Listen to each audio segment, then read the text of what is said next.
आज जो मैं टॉपिक डिस्कस करने वाली हूँ वो है रेशियो एंड प्रपोर्शन। तो और ये जो टॉपिक है वो कॉम्पिटिटिव एग्जाम के लिए काफी इंपॉर्टेंट है। तो देखते हैं इसको। फर्स्ट है, if 2a equal to 3b equal to 4c then a ratio b ratio c। तो यहाँ पे बताएंगे कि a ratio b ratio c किसके इक्वल है। तो इस सम को मैं दो मेथड से करके बताऊंगी। तो फर्स्ट है, यहाँ पे इक्वेशन है 2a equal to 3b equal to 4c। तो यहाँ देखो, तो a ratio b ratio c किसके इक्वल हो जाएगा। यहाँ 2a लिखा है तो इसको छोड़ दो, तो 3 4 का कितना हो जाएगा 12। तो यहाँ लिख देंगे 12 रेशियो, ऐसे b जो है b को छोड़ दो ये सारी टर्म को, तो 2 को 4 से मल्टीप्लाई कर दो तो ये आ जाएगा 8।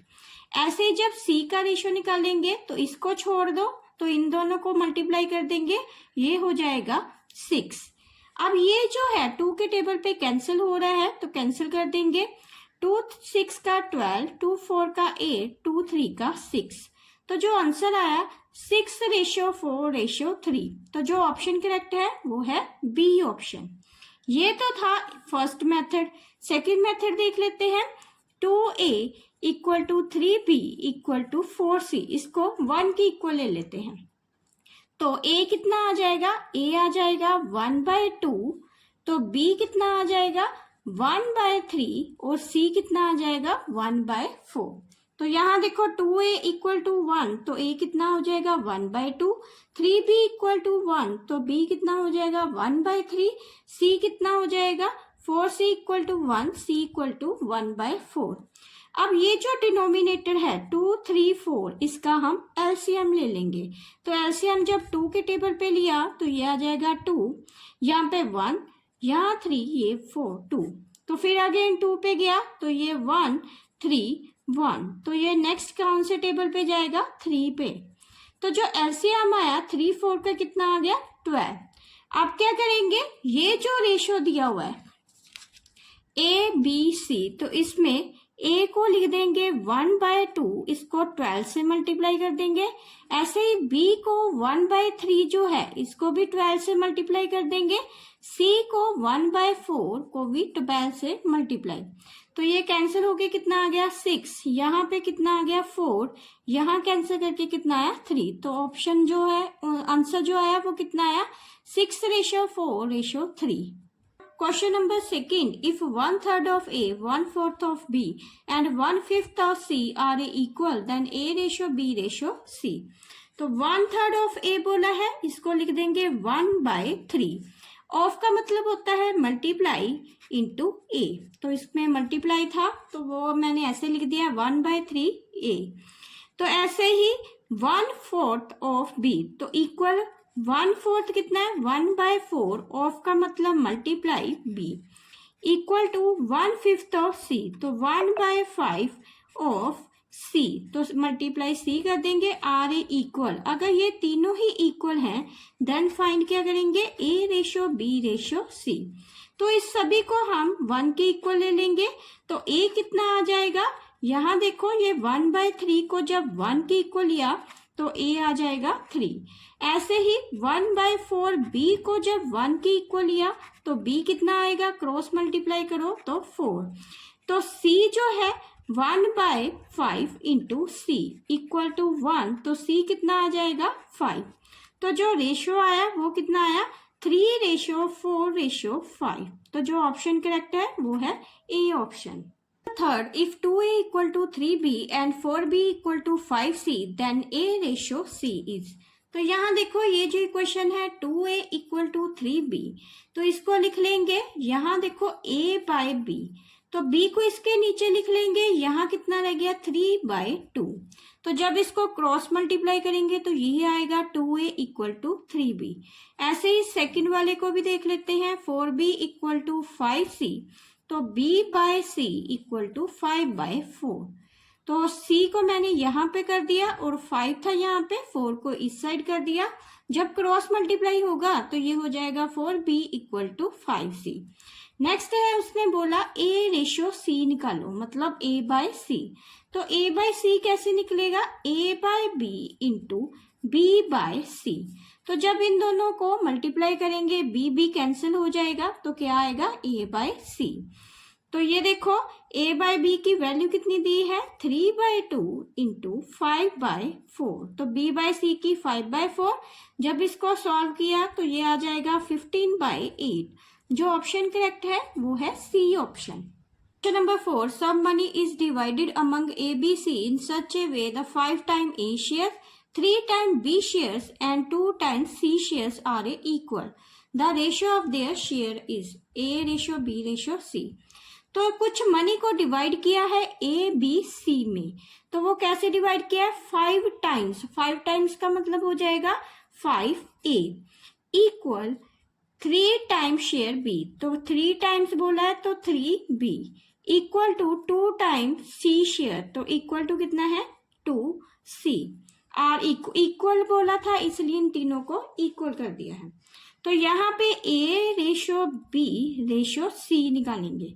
अब जब ऐसे टर्म दी हो आपको 5A इक्वल टू 3B जैसे 2C दिया हुआ है, तो हम क्या करेंगे, जो A वाली टर्म है इसको छोड़ देते हैं, बाकी दो को मल्टीप्लाई करेंगे, ये आ जाएगा 6। ऐसे जब B रेशियो निकालेंगे तो इसको छोड़ देंगे, तो 5 2 का 10। तो ऐसे ही जब C का निकालेंगे तो इसको छोड़ देंगे, तो 5 3 का 15। तो जो रेशियो आया वो है 6:10:15। तो ऑप्शन जो है डी करेक्ट ऑप्शन है। ये मेथड आप तभी अप्लाई करोगे अगर जो टर्म दी है वो ऐसे दी है, वो फ्रैक्शन में नहीं है। अगर तो वो टर्म फ्रैक्शन में होगी तो और तरह सॉल्व होगी। अब ये बिना फ्रैक्शन के है तो इसको हम सिंपली ही सॉल्व कर सकते हैं। B equal to C ratio D then MA plus NC upon MB plus ND is equal to. अगर ये देखो ये जो A ratio B equal to C ratio D दिया है, तो ये बताएंगे कि ये वैल्यू किसकी इक्वल है। तो पहले हम क्या सपोज कर लेंगे, ये जो A/B, यहाँ पे A रेशियो B लिखा है, इसको लिख लेंगे A/B इक्वल टू C/D। तो इसको कोई नंबर ले लेते हैं जैसे x के इक्वल। तो A/B वो जब x के इक्वल होगा तो A कितना आ जाएगा bx। ऐसे C/D जब x के इक्वल है तो C कितना आ जाएगा dx के। अब क्या करेंगे, ये जो इक्वेशन है MA plus NC upon MB plus ND, इसमें वैल्यू को पुट करेंगे।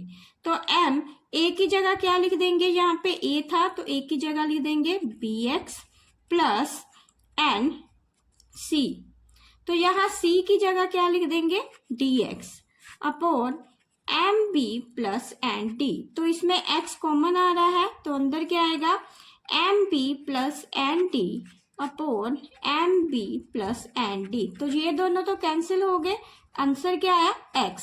तो x जो था वो किसके इक्वल है, या तो C/D के इक्वल है या फिर A/B के। तो जो ऑप्शन में करेक्ट है वो है A/B। यहाँ पे C/D भी ऑप्शन में नहीं था तो A रेशियो B है जो correct answer. The monthly salary of ABC is in the proportion the 2:3:5. If the C monthly salary is rupees 1200 more than that of A, then the B annual salary is. तो ये देखो यहाँ पे ABC की जो salary का proportion दिया है वो है 2:3:5। तो जो C की सैलरी है मंथली सैलरी वो 1200 रुपये ज्यादा है A से, देन B की एनुअल सैलरी का पता लगाएंगे।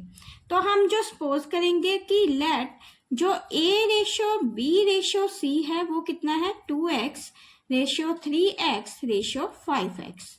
तो यहाँ देखो इस लाइन का मतलब क्या आ रहा है, C मंथली सैलरी इज, तो C मंथली सैलरी इज का मतलब होता है इक्वल 1200। तो यहाँ पे देखो 1200 मोर का मतलब क्या होगा plus more than date of a, तो प्लस इसमें क्या कर देंगे A। तो इसका मतलब ये था जो C monthly salary is 1200 more than of A, तो C equal to 1200 plus A। तो इसको लिख देंगे C minus A equal to 1200। तो ये देखो ये A का प्रपोर्शन था, ये B और ये C का। तो C माइनस A कितना हो जाएगा 5x minus 2x is equal to 1200, 3x is equal to 1200। तो x कितना आ गया 1200/3, तो ये कैंसिल होके कितना आ गया 400।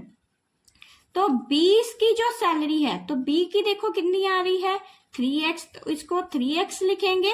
x की अभी मैंने वैल्यू निकाली है तो 3 इंटू 400, तो ये आ जाएगा 1200।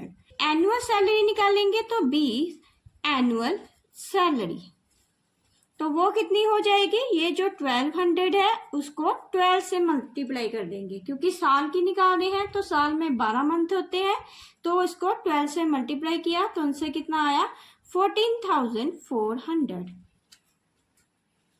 1050 is divided among PQR are the share of P is 2/5 of combined the share of Q and R, then P gets। अगर जो 1050 रुपीज है उसको डिवाइड किया है PQR में, तो P का जो शेयर है वो 2/5 कंबाइंड किसके साथ है, Q एंड R के साथ, तो इसको लिख देंगे P ratio Q plus R, क्योंकि P का जो कंबाइंड था वो Q प्लस R के साथ था, वो रेशो कितना है 2/5।